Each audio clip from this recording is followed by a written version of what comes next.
Banyak orang yang ngomong aja tapi nggak berani. Akui secara akademik, hakim harus menunjuk. Dia ambil pisau, dia hujamkan ke dada.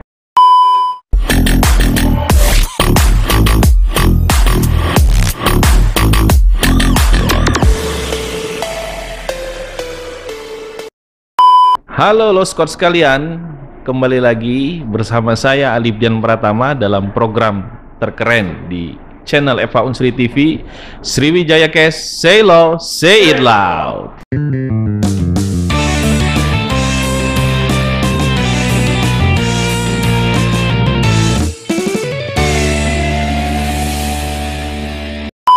Loskot sekalian, sudah hadir bersama saya seorang tokoh nasional yang tentu memiliki rekam jejak yang sangat panjang, terutama kalau kita bicara tentang kejadian reformasi 98, dan juga sekaligus alumni dari Fakultas Hukum Universitas Sriwijaya. Alhamdulillah. Bang Arif Patra MZen. Apa kabar Bang? Alhamdulillah wa syukurillah. Sehat. Jawabannya agak religius nih. Apa karena menjelang pemilu ini jadi semuanya serba religius? Saya pertama mau bilang dulu nih ya. Gimana tuh? Ini podcast Eva Unsri ini luar biasa lah. Alhamdulillah. Apa namanya? Mungkin salah satu yang terbaik ya. Ya, mudah-mudahan. Jadi terlepas dari sarana prasarananya udah baik, mudah-mudahan kontennya juga nggak kalah. Oh, kalau itu mesti lebih baik ya. Kalau itu mestilah ya baik ya. Oke Bang, ini Abang udah hadir di sini. Saya nggak tahu ini mau menempatkan sebagai alumni atau sebagai tokoh nasional. Bebas. Tapi sebelum masuk ke poin pembahasan inti, mungkin Abang bisa cerita sedikit tentang profil Abang sebagai apa tuh? Lika-liku Abang mulai dari mahasiswa, aktivitasnya selama di kampus, bisa sampai seperti saat ini. Mungkin Abang bisa cerita. Seperti saat ini itu seperti apa? Seperti yang dikenal di publik akhir-akhir ini. Saya masuk tahun 1993 di FH Unsri, di Fakultas Hukum Universitas Sriwijaya. Kami itu angkatan pertama ya yang mulai kuliah di kampus baru di Indralaya. Itu berapa kilo tuh dari Palembang? Saya mau sampaikan dulu. Kenapa kampus ini dijauhkan ya dari pusat-pusat kota, selain memang penduduk dan sudah padat ya. Tapi yang perlu teman-teman mahasiswa tahu, politik menjauhkan kampus lokasinya keluar pusat kota itu by design dari rezim waktu itu ya. Ya, supaya kalau demo ke pusat kota jauh. Ya, jadi mesti ngongkos. Hambatannya jadi banyak. Kalau mau ya ke kantor gubernur, kantor DPRD dari Indralaya ke Palembang ya 40 menit mungkin. Nah, itu by design. Nah, itu tahun 93 awal pertama kami masuk angkatan di Indralaya. Ya. Nah, kuliahnya masih kadang ada dosen ngajar, kita lihat jendela lewat babi. Ya, jadi masih hutan. Jadi, satwa liar ya? Ya, satwa liar beraneka. Ikut kuliah juga jadi. Iya, itu ceritanya dulu. Nah, perkembangannya ya saya udah lihat di Unsri, Indralaya, apalagi di Bukit sangat maju. Udah better ya. Itu dosen favorit waktu itu siapa tuh?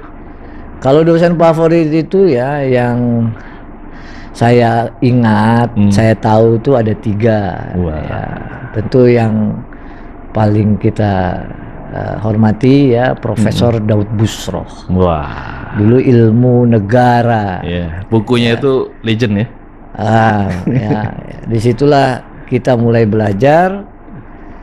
Kok ada ya yang namanya ilmu mempelajari negara. Ya, Prof Daud Busroh pada waktu itu. Nah, yang kedua itu Profesor Amzulian. Kenapa? selain dia beri nilai A sama saya. Jadi ada faktor subjektif ya. Mata kuliah apa waktu itu dikasih? Hukum hak asasi manusia. HAM ya. Ya, ini yang membawa saya kemudian bisa dapat beasiswa, ya, dan juga saya kan dapat chevening waktu itu, ya, memperdalam hukum internasional hak asasi manusia yang kampusnya viral, ya, University of Essex. Essex, oke. Nah, yang ketiga, ya, tentu kita tahu, ya, yang paling banyak berkontribusi kepada ilmu hukum, ya, salah satunya pengantar ilmu hukum, ya, itu banyak dosen yang memberikan hukum. Secara umum favorit semua lah. Ya. Tapi kenapa favorit? Saya kebetulan lebih dari 3 IPK-nya, jadi favorit. Nah, zaman saya jarang bisa IPK dapat 3 IPK 3 ya? Jarang. Tapi alhamdulillah semakin ke depan ini kayaknya kalau ditanya anak-anak itu berapa IPK-nya? 3,9, 3,8 ya. Dulu nggak ada cerita. Mau dikasih D aja.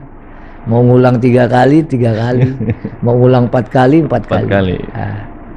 Terus buku yang sangat menginspirasi Abang tuh apa tuh? John Rawls. Oh, keadilan ya? Ya. Teori keadilan. John Rawls ini kenapa dia penting? Ya, karena dia mengajarkan, memberikan satu gambaran, ya, mengenai apa yang disebut dengan keadilan itu. Ya. Dan kaitannya dengan distribusi kesejahteraan. Ya, betul.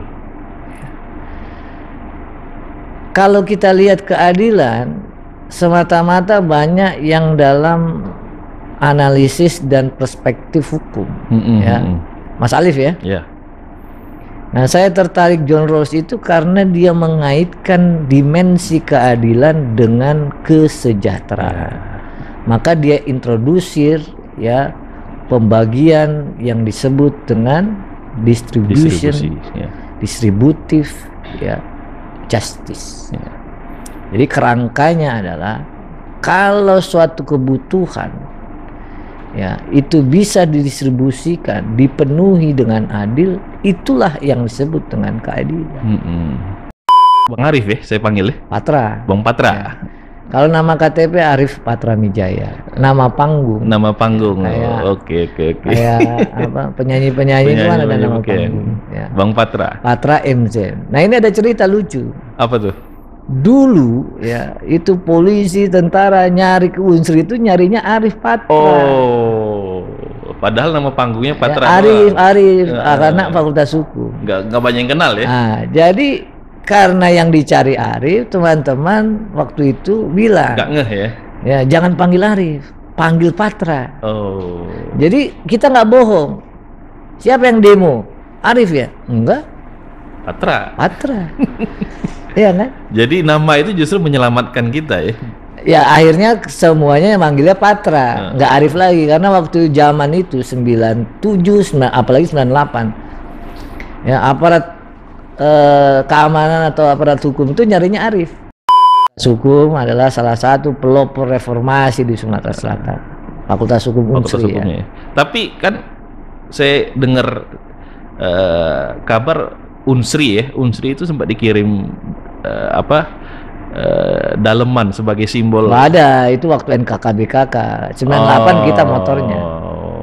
Nggak ada. Itu Daud Yusuf ya. Ya, lebih jauh lagi. Lebih jauh ya. Tapi di 98 terbukti. Ada satu penelitian dari Ohio ya, University tentang reformasi ya 98. Penelitian ini menunjukkan kalau gerakan demonstrasi mahasiswa atau reformasi hanya dilakukan di Jakarta atau daerah sekitar ibu kota tidak akan berhasil signifikan ya dalam menumbangkan rezim.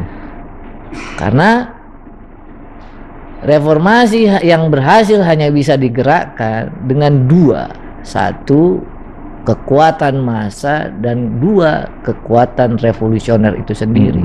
Kekuatan massa dan kekuatan revolusioner ini nggak boleh hanya terjadi di ibu kota. Maka kita bisa lihat malari hanya di ibu kota, nggak ada perubahan. Ya. Lalu ada beberapa demonstrasi besar yang terjadi di Jakarta ataupun di Bandung atau di beberapa kota di Jawa, nggak ada perubahan.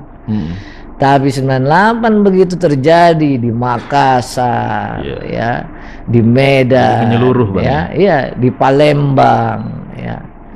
Suatu saat saya pernah pimpin 10.000 lebih. Saya bilang maju-maju, dia saya bilang mundur-mundur. Di sini. Di Palembang tuh atau di kampus kita ini? Di sini. Di semua ini dulu. Jadi waktu itu kita ngapain tuh? Apa long march atau gimana tuh? Makanya saya sampaikan, Fakultas Hukum ya leading sector boleh berbangga kita sebagai fakultas yang mempelopori gerakan reformasi 1998 baik di Unsri maupun di Sumatera Selatan. Ya. Bukan saya yang ngomong, penelitian dari Ohio University. Jadi salah satu tokohnya itu yang hadir di ruangan ini tuh. Enggak lah. Semua lah. Ya, semua dulu. Karena dulu kita bentuk yang namanya FMKR. Apa tuh? Forum Mahasiswa untuk Kedaulatan Rakyat. Isinya itu banyak aktivis dari sejumlah kampus, termasuk dari Unsri, ada yang MIPA, ada Sospol, Teknik. Nah, kita gabung dulu dengan UIN, kita gabung dulu dengan YIN sini maksudnya ya. Gabung dengan teman-teman yang lain, ya itulah bentuklah FMKR. Tapi kan waktu kalau kita bicara politik kampus nih Bang ya kan pasti ada dikotomi itu antara HMI dulu ya. Sampai sekarang HMI juga HMI, kemudian saya juga HMI. LK2 saya di Bandung. Gerakan-gerakan eksternal kampus itu pas 98 itu masih dikotomi atau bersatu tuh situasinya waktu itu karena ada isu bersama tuh. Kenapa senyum tuh Bang? Jadi gini ya, pada dasarnya kalau mahasiswa itu dia nggak ada sekat Mas, nggak ada sekat. Yang buat sekat itu komentator. Oh iya. Saya kasih contoh. Teman-teman mahasiswa ada yang aktivitasnya di HMI, ada aktivitasnya di LBH, ada aktivitasnya misalnya di intrakampus lainnya. Tapi kalau waktu reformasi mana ada sekat itu. Ya. Dulu di sebelah sana itu ada apa? Aula itu ya. Aula kita buat radio dulu di situ. Ya, kerjasamanya sama teknik elektro dan teknik teknik elektro. Kenapa kita bisa bukul cepat? Karena disiarin pakai radio dulu. Di situ tuh, apa di aula situ. Apa alat untuk memprovokasi, membakar salah satunya itu radio ya. Salah satunya itu. Kita waktu itu belum kenal SMS, WhatsApp segala macam ya. Mana ada HP, nggak ada orang kayanya. Itu biasanya anak-anak ekonomi. Yang kirim satu ya. Yang punya apa namanya HP, ya? HP Motorola. Itu tuh yang pisang itu jarang. Ya ada pager. Nah, karena komunikasi itulah maka saya dulu bilang ini harus ada satu bentuk komunikasi kepada masyarakat dan kepada mahasiswa lain. Nah, saya usulkan pada waktu itu kita buat radio, ya sekaligus supaya kita bisa ya menyatukan mahasiswa. Jadi mahasiswa datang bawa gitar ya kan, nyanyi ya kan, begitu kita bilang bergerak ya 3 hari lagi kita kumpul, lah itu pakai radio dulu. Ya. Jadi sarana untuk memviralkan. Iya. Makanya tapi kalau yang kita punya ya keyakinan satu percaya bahwa ini kita baik, lakukan aja. Dulu sama. Yang mulai juga cuman 7 orang, 10 orang, 15 orang, sama. Sampai bisa puluhan ribu Bang ya. Iya. Awalnya dulu di Indralaya itu ada namanya Perumahan Adinda, disitulah yang pertama itu ya. Yang arah ke Indralaya. Jadi kalau di bukit itu di lorong Lunjuk sini, kita base camp di Indralaya itu di Adinda. Di Adinda, di basis di situ. Jadi Mas Alif sama lah itu. Mulainya 7, 5, 10. Tapi kalau udah reformasi udah semua gitu ya? Apa namanya banyak ya, semua ngaku. Ya, termasuk dosen juga begitu. awal mulai ya banyak yang menolak. Bukan menolak, bahkan melarang. Iya kan? Tapi kalau begitu mendekat reformasi, semua bilang pendukung reformasi. Jadi biasa aja itu. Ya, biasa aja. Yang kemudian di akhir-akhir justru berubah posisi, bermain aman. Iya. Pak Dekan kita tuh, Pak Dekan kita, Pak Febrian, Pak Feb. Itu salah satu yang dukung itu. Wah. Walaupun anak mahasiswa Fakultas Hukum ya demo misalnya ya, tetap kalau ujiannya boleh dikasih ngulang. Pak Febrian tuh, makanya saya respect lah. Jadi Pak Feb termasuk tuh pendukung reformasi 98. Ya? Oh iya. Dosen yang reformis. Kalau yang lain kacau juga kita. Itu cukup jadi catatan sejarah saja lah, Pak. Ya. Ini maksudnya podcastnya bisa dibagi temanya. Satu tentang reformasi ya kan, gerakan itu. Teman-teman itu ya saya sarankan ada nanti bukunya, saya kasih judulnya ya. Itu penelitian Ohio University tentang reformasi di Indonesia. Salah satu yang menjadi bahan dan fokus adalah gerakan reformasi di Sumatera Selatan. Oh, itu ada bab khusus itu. Bukunya itu khusus memang soal reformasi di Sumatera Selatan. Kenapa? Karena salah satu wilayah yang pada saat kerusuhan yang banyak terjadi dugaan pelanggaran HAM berat itu di Palembang. Selain di Jakarta sama Solo. Dulu waktu demo itu kerusuhan ya di Jalan Sudirman, lalu di banyak-banyak toko itu yang kebakar juga banyak itu. Salah satunya saya dengar ada penjarahan toko Cina. Justru itu kenapa kita menjadi satu objek penelitian bagi mereka. Kok Sumatera Selatan gitu loh. Hebat kita dulu tuh reformasi. Siapa nggak tahu? Termasuk hotspot ya, titik panas ya, Palembang ya. Siapa yang nggak tahu? Oke Bang, tadi kan kita bicara nih tentang reformasi. Kemudian saya lihat di media Abang disebut sebagai ketua YLBHI. Itu transformasi dari seorang aktivis mahasiswa kemudian menjadi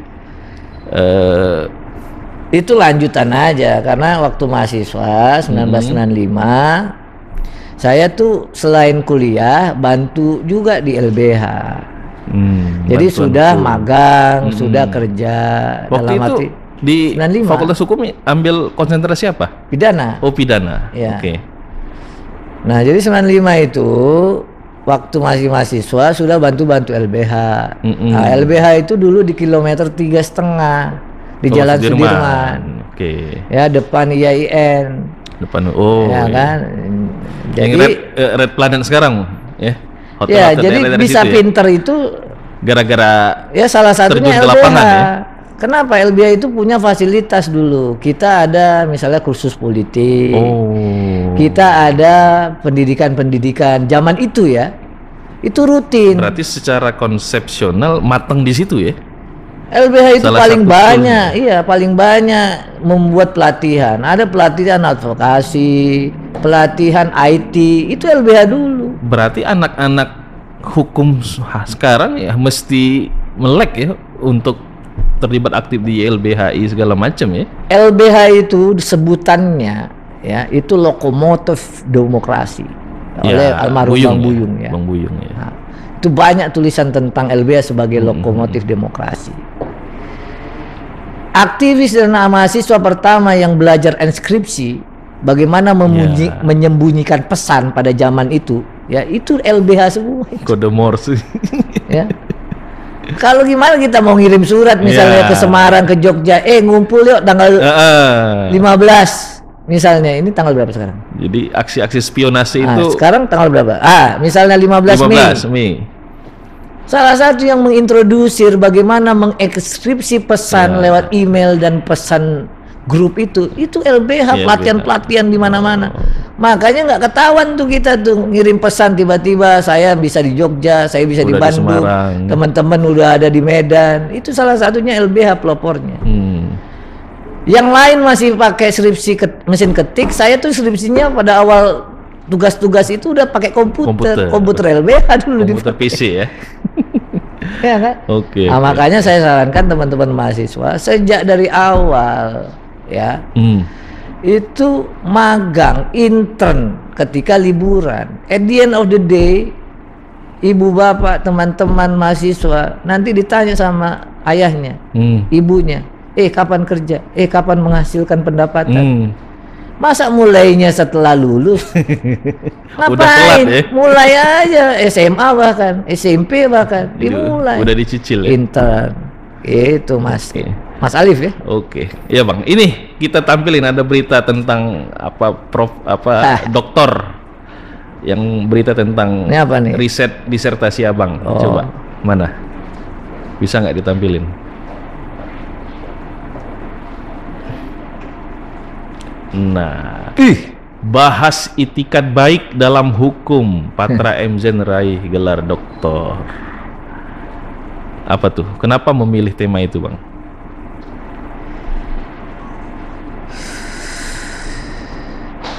Ini banyak orang nggak sadari. Ya, misalnya dalam hukum pidana, Mas Alif ya. Ketika hakim menyatakan seseorang bersalah, ya, ketika penyidik melakukan satu penyidikan, dia hanya menggunakan hukum pidana. Padahal secara teori hukum pidana itu tidak dapat, ya, dia lemah kalau dipaksa membuktikan kesalahan seseorang. Lemah. Jadi harus pakai pendekatan. Nah, oleh karena itu, ketika proses hukum pidana ini harus meminjam, harus menggunakan disiplin hukum lain.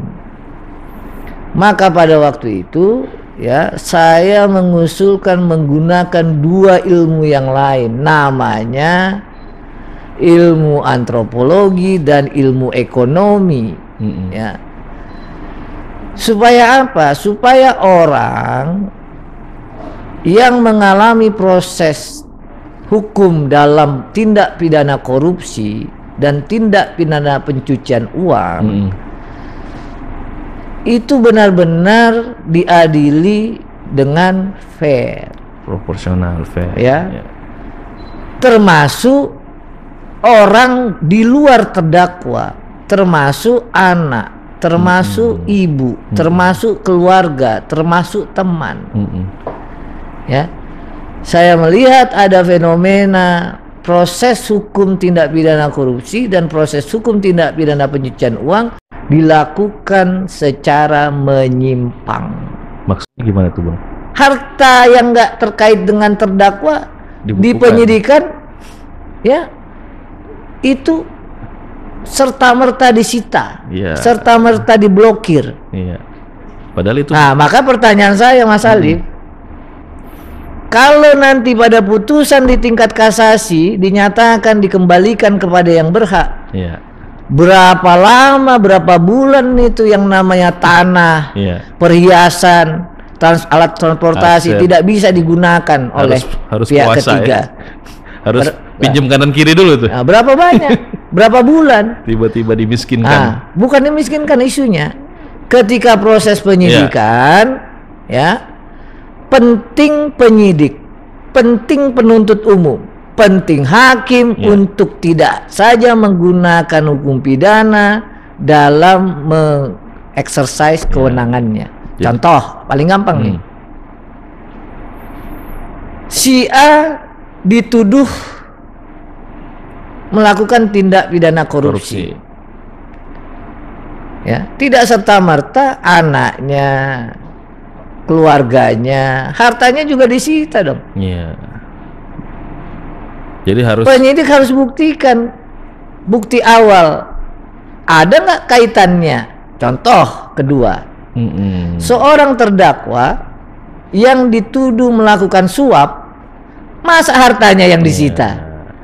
Kalau menerima suap masih masuk akal, karena nerima kan.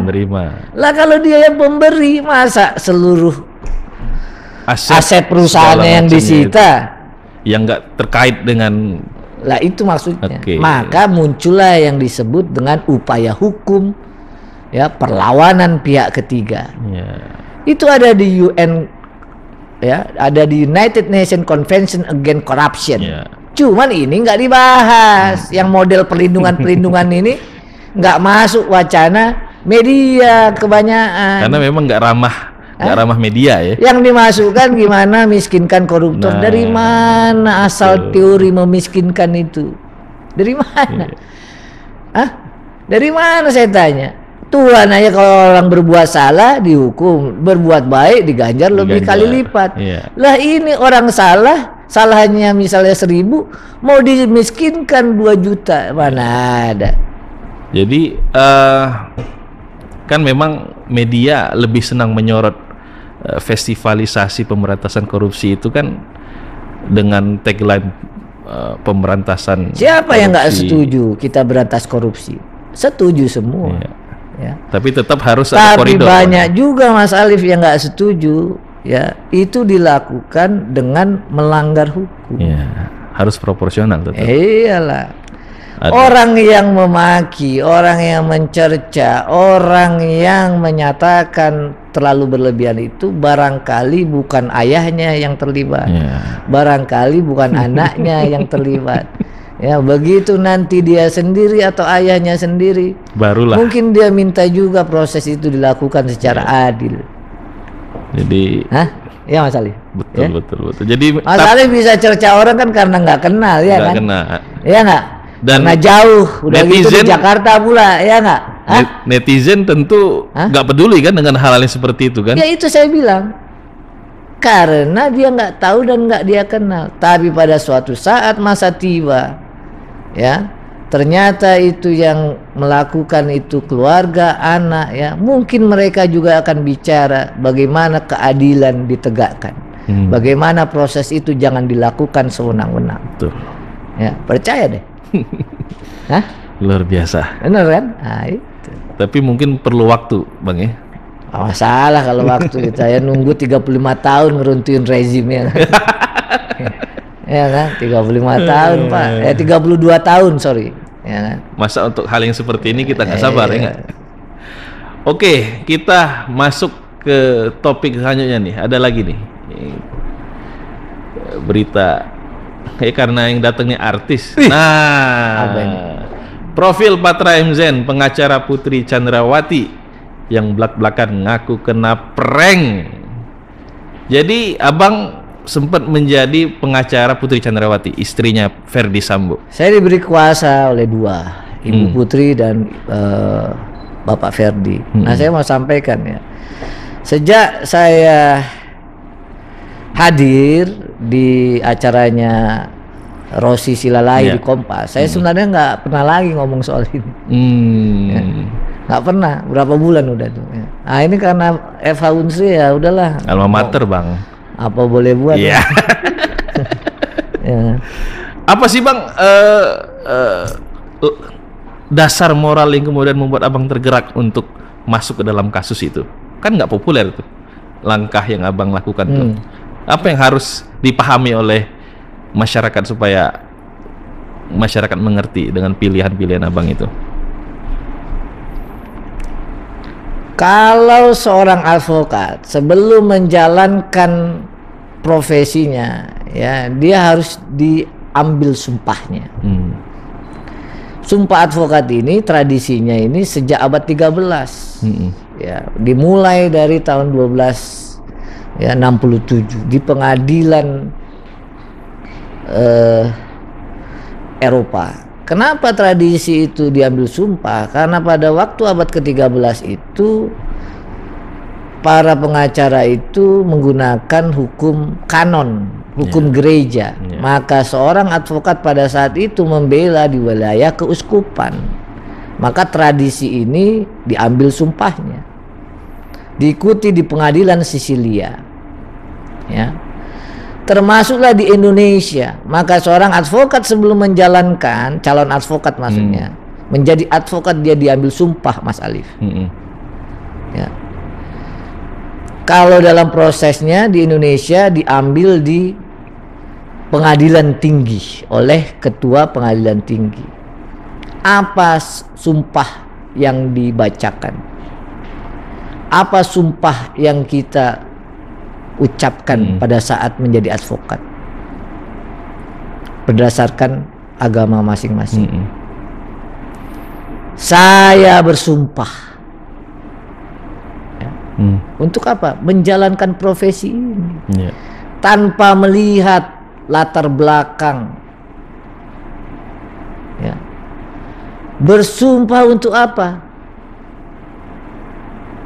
Bersumpah untuk tidak menolak atau menjalankan profesinya atas dasar pembedaan. Jadi yang namanya tersangka pembunuhan, tersangka korupsi, tersangka penipuan, dalam konteks sumpah itu sama, harus mendapat pembelaan. Ya, termasuklah perkara-perkara yang saya tangani. Ya. Kita tidak boleh menolak perkara dalam sumpah advokat. Periksa aja.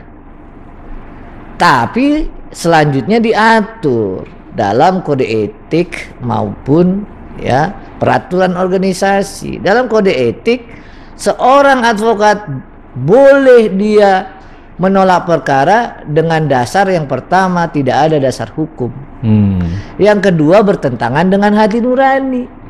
Nah, ketika dia menangani perkara sudah bertentangan dengan hati nuraninya, boleh dong mundur. Check out, check out. Ya. Tapi ketika seseorang siapapun dia dituduh pengedar narkotik dan seterusnya, itu tetap pengacara wajib bela. Kalau dia bertentangan dengan hati nuraninya, baru dia boleh rekomendasikan kepada orang lain. Sepanjang itu pembelaan dilakukan secara benar, nggak ada masalah. Saya kasih contoh ya. Kalau tidak ada pengacara seorang pun yang bela, ya bisa itu jalan sidangnya Bang Ferdi dan Bu Putri. Bu Putri bisa nggak jalan? Macet juga ya. Boleh nggak itu persidangan? Nggak bisa, Pak.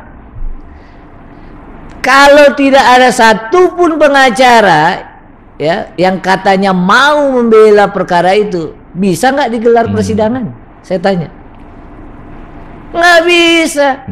Hukum acaranya bilang dalam perkara yang ancaman pidananya di atas 5 tahun harus didampingi oleh pengacara. Harus, wajib.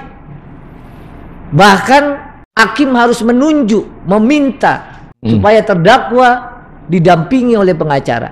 Pertanyaan saya, nggak ada yang mau jalan nggak itu? Nggak bisa, itu. Pak. Oke. Nah, jadi itulah kenapa ya saya nggak pernah beda-bedakan perkara baik yang dibayar maupun yang dibayar.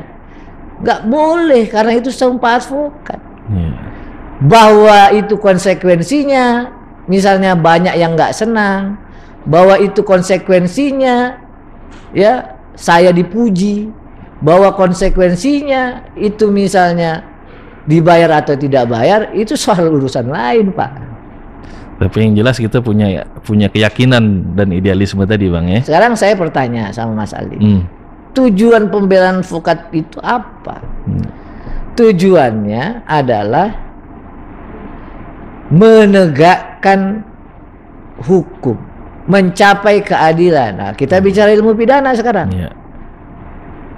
Kalau kita mau hukum, ngapain ada pengadilan? Cuman hanya mau hukum, ngapain ada pengadilan? Dibangun satu pengadilan pidana untuk yang pertama-tama bertujuan kita bisa menemukan yang namanya kebenaran material. Betul. Itu dulu. Kenapa harus kita buat kebenaran material? Saya kasih contoh sederhana.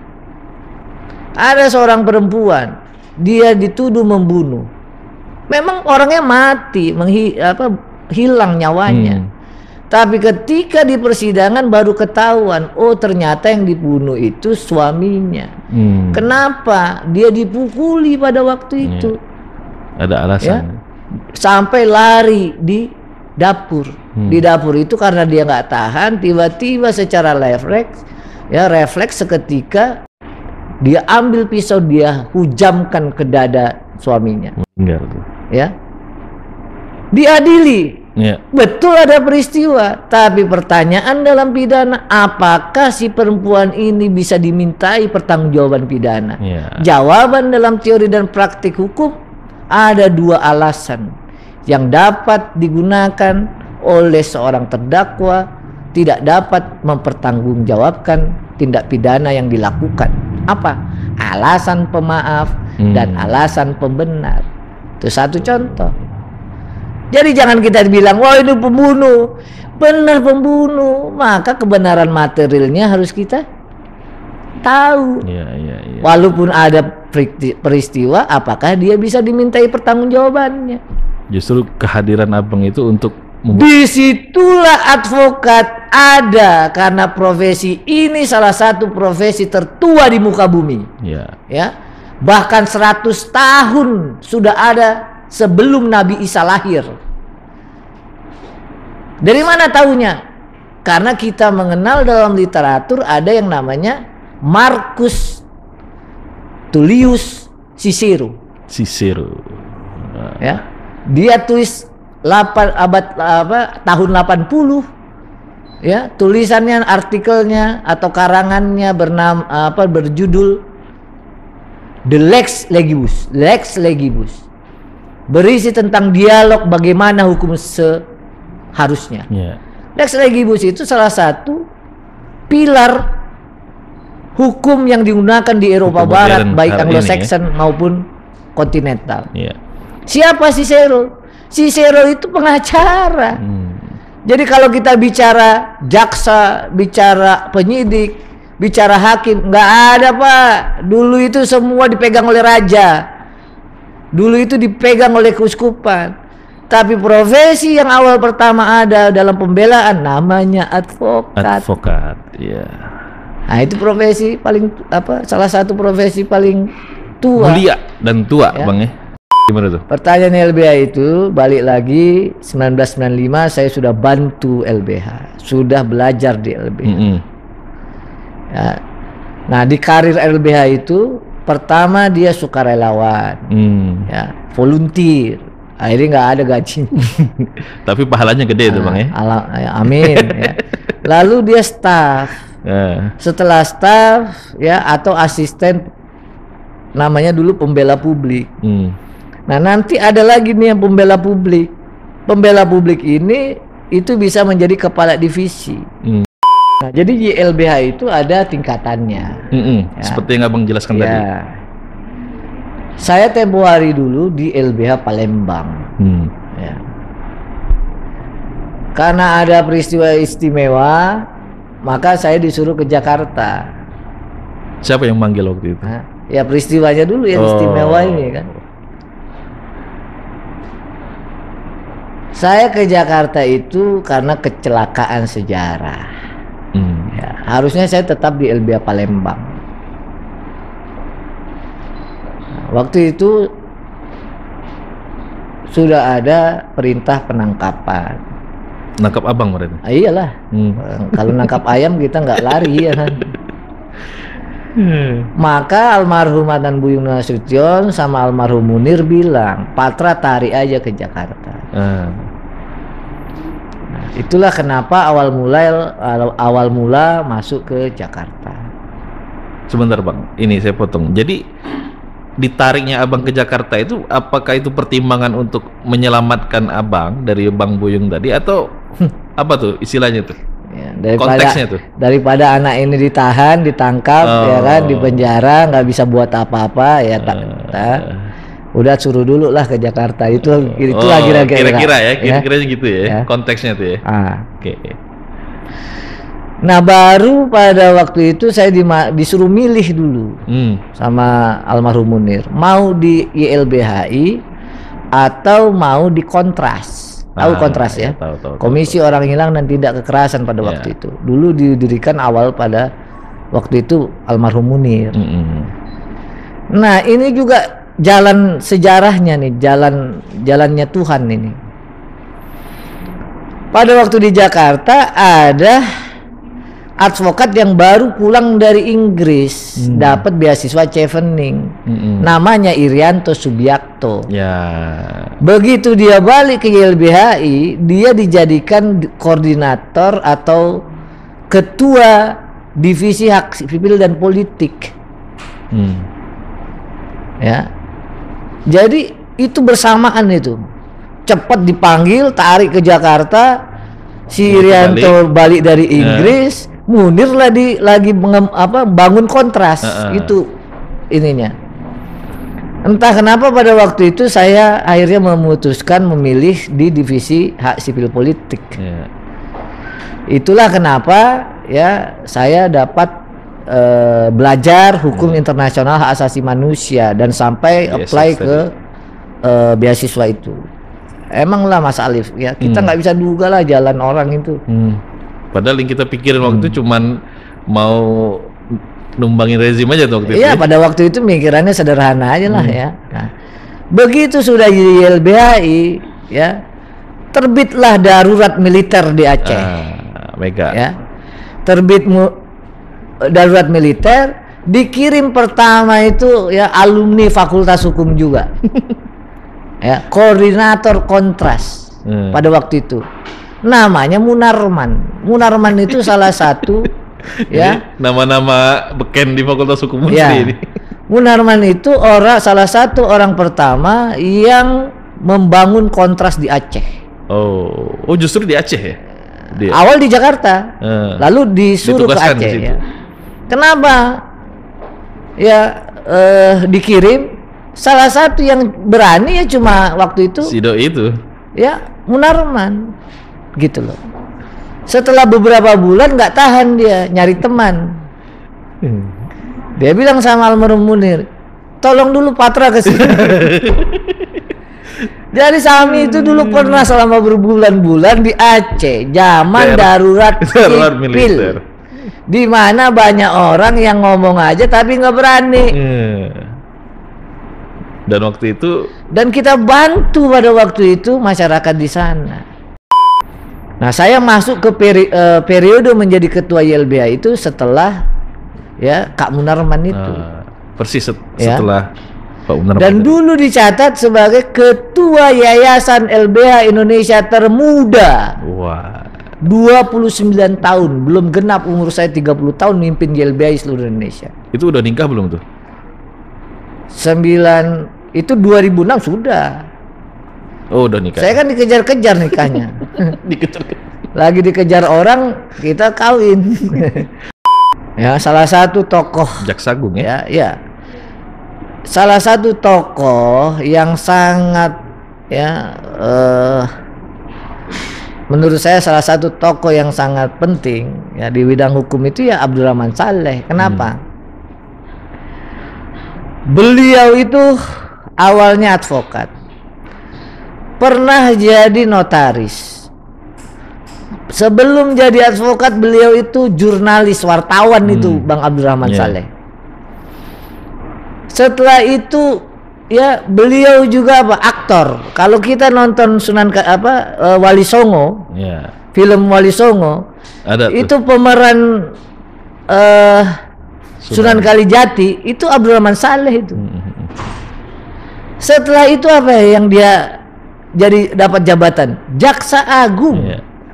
Setelah Jaksa Agung jadi apa dia? Hakim Agung. Sekompleks itu ya. Jadi Bang Abdurrahman Saleh itu kebetulan kan ini senior di LBH. Pernah notaris, pernah hakim, pernah jadi Jaksa Agung, pernah wartawan, juga advokat, wartawan, aktor. Itu bercandaan di kalangan kita itu. Kalau aja Kapolri itu boleh ad hoc. Udah Kapolri juga tuh. Mungkin Bang Arman ini jadi Kapolri juga nih. Lengkap semua. Iya. Nah, Bang Arman bilang sama saya, ya, kadang bukan kita yang hebat. Kadang bukan karena kita pintar.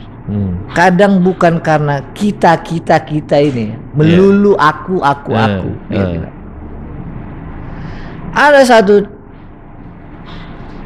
titik, ya, ada satu momen, ya, mungkin hanya 5 menit, Tapi itulah yang menentukan garis jalan kita ke depan di masa depan. Apa nih pesan abang untuk adik-adik mahasiswa Fakultas Hukum Unsri? Apa pesannya? Ya harus ada lah bang. Lebih pintar mahasiswanya. Dari pengalaman abang lah, kesimpulan sementara abang untuk adik-adik mahasiswa. Kan bentar lagi mau jadi sarjana hukum nih kan? Kabarnya kan kita ini inflasi sarjana hukum. Gini ya. Kenapa orang sekolah? Kenapa teman-teman mahasiswa kuliah? Ya, itu sebenarnya cara gampang untuk belajar. Ya dong. Betul. Cara gampang untuk belajar ya sekolah. Cara gampang belajar ya kuliah. Yeah. Jadi kuliah dan sekolah itu cara gampang aja untuk belajar. Jangan dianggap kalau udah kuliah atau sekolah ya otomatis berhasil, otomatis sukses, otomatis banyak duit, otomatis ya dipuja, dipuji, enggak. Populer dan seterusnya. Sekolah dan belajar itu cuma cara paling mudah untuk belajar. Ya. Makanya saya sering bilang ya, kalau kamu ya, ini saya kebetulan nanya 5 Mas Alif. Ya. Tidak 1, tidak 2, tidak 3, tidak 4, tapi 5. Saya sering bilang sama anak-anak. Kamu sekolah, kamu kuliah, itu cuman cara gampang kamu belajar. Kalau kamu mau membuat satu tujuan, apakah dia karir, apakah dia pekerjaan dan lain-lain, cara gampangnya pilih role model. Ya makanya dulu kita itu sifatnya lahiriah itu. Waktu kita SD hobi penyanyi, tempel gambar Rolling Stones, betul. Tempel gambar Guns N' Roses. Itu kita sebenarnya dalam rangka membayangkan, mengidentifikasi diri kita sendiri ya dalam satu komunitas atau dalam satu entitas. Kalau saya ditanya role model di bidang pengacara siapa? Itu tadi 3. Adnan Buyung Nasution, Abdul Rahman Saleh, Amartiwi Saleh, dan Muhammad Assegaf. Ya. Bayangkan Ibu Amartiwi Saleh, perempuan advokat, ya, perempuan loh ini, tapi dia bela perkara, subversif. Bang Buyung bela Yaptianhim misalnya, bela perkara komunis, partai-partai komunis. Jadi kalau cuman bela perkara si A, B, si B yang kemarin viral mah nggak ada apa-apanya itu. Kalau Jong Plembang tuh wayak-wayak. Apa itu wayak-wayak? Hah? Ya nggak ada apa-apanya tadi. Karena perspektifnya adalah apa? Semuanya sama, gitu loh. Yeah. Perlu mendapat bantuan hukum. Bahwa itu nanti ya dilakukannya ya itu terserah masing-masing. Nah jadi kembali tadi pertanyaannya, saya lihat mahasiswa sekarang itu lebih pintar dari zaman kami lah. Fasilitasnya ini lebih lengkap ya. Apa namanya? Ruang Fepsi ini. Ruang apa? Fepsi. Ruang Fepsi ini yang nggak ada zaman kami dulu. Ini kayaknya ruangan kuliah nih. Ya betul. Dulu ya kan. Untuk ospek kayaknya di sini nih, di sini sama lantai atas, ya kan? Ruang ZA. Ini lebih banyak lah, lebih pintar, ya, lebih hebat-hebat lah, ya, yang ini sekarang. Tapi saya ingatkan bahwa yang namanya sekolah, yang namanya kuliah itu cuman cara gampang, cara mudah orang belajar. Pertanyaannya, kalau kita mau mendapat satu yang dituju, ya, yang paling simple, yang paling sederhana, saya sarankan tipsnya adalah carilah role model. supaya kita punya panutan tuh ya. Supaya kita tahu, kan nggak mungkin. Ya. Ya, kita mau menjadi sesuatu tapi nggak ngerti bayangannya apa. Nggak usah jauh deh. Kita mau bangun rumah atau kita mau cukur rambut. Kan lebih mudah kalau ada fotonya. Lebih mudah kalau ada gambarnya, desainnya. Ya.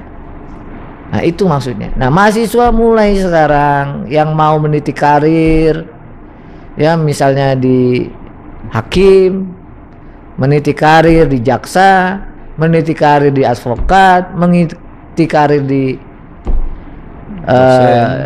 pengajar, dosen, harus punya role model. Kalau enggak susah. Nah, itu aja sebenarnya. Ya. Kalau saya ditanya ya, siapa role modelmu dosen? Saya bilang Profesor Paul Hahn. Ya, salah satu profesor besar di dalam hukum internasional hak asasi manusia. Kalau ditanya, kok kenapa Patra kamu role modelnya Profesor Paul Hahn?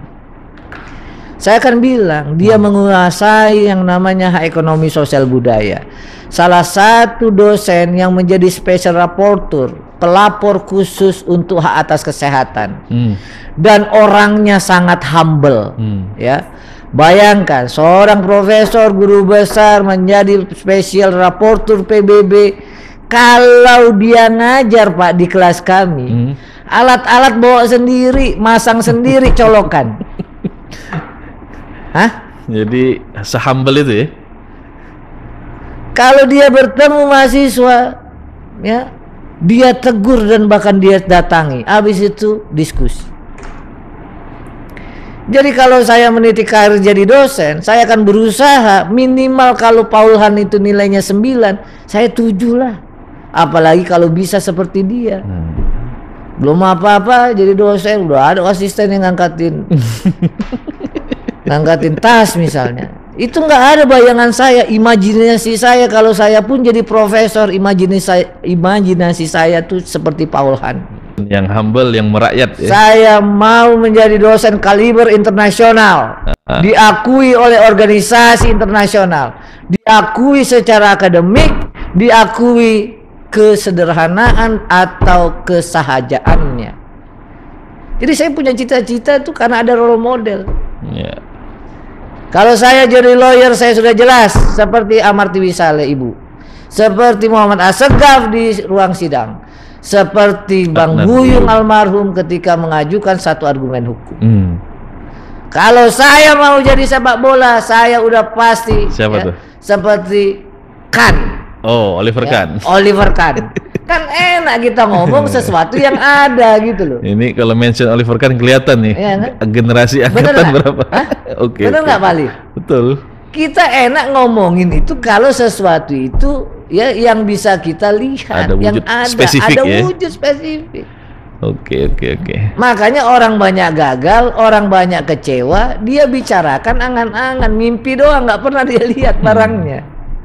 Nah, jadi mahasiswa Fakultas Hukum, ya, Universitas Sriwijaya, kita pernah dalam satu masa pride, bangga menjadi ya mahasiswa Fakultas Hukum Universitas Sriwijaya. Karena pada di era pernah ada ya Fakultas Hukum ini sebagai salah satu favorit di Sumatera. Disegani. Ya, silakanlah teman-teman ya yang sekarang menjadi mahasiswa ya punya cita-cita dalam arti bukan angan-angan dalam arti ya. Nah, supaya itu kita lihat role modelnya. Begitu Pak Alif. Baik. Jadi Pak Alif apa? Mau ganti lagi nggak role modelnya? Ya kan berjenjang. Terus berkembang ya. Buat role modelnya Pak Alif. Oke. Yang betul-betul ya ideal. Ya, supaya kalau nanti nilainya 10 itu kita bisa 8 itu hebat Pak. Nilai yang role modelnya 10 atau 9 kita bisa 7 aja udah hebat Pak. Apalagi kalau role modelnya nilainya 8, Bapak nilainya 9. Oh, lebih gagah lagi itu ya. Baik, Loskar sekalian. Saya terima kasih kepada Ibu Almira yang mengundang ya. Ini special note ya. Saya terima kasih kepada Fakultas Hukum Sama-sama. Unsri ya, kebetulan Pak Dekan sama Pak Wadeknya katanya lagi di Australia, negeri kanguru ya. Nah, mudah-mudahan tugasnya sehat, tugasnya lancar, dan kita semua ya, termasuk kameramen ataupun ya Bang Alif yang semua di sini. Amin. Ini ada sekitar beberapa puluh ribu pasang mata. Beberapa puluh juta ini. Ya. Salah satunya Ibu Novi itu. Ibu Novi itu dulu depan-depanan kosan. Nah, kalau ini kan selebriti Palembang kan, artis kan. Nggak perlu saya kenalkan lagi dia. Instagramnya jutaan. Centang biru ya. Ya, tapi kalau udah banyak kadang akunnya dijual, ini yang sayang. Ya. Baik, terima kasih. Assalamualaikum warahmatullahi wabarakatuh. Baik, Loskos sekalian, itu tadi dialog kita dengan Bang Patra. Mudah-mudahan bermanfaat, dan tentu jangan lupa untuk like, comment, share, dan subscribe channel YouTube Eva Unsri TV. Tetap di Sriwijaya Cash, say low, say it loud.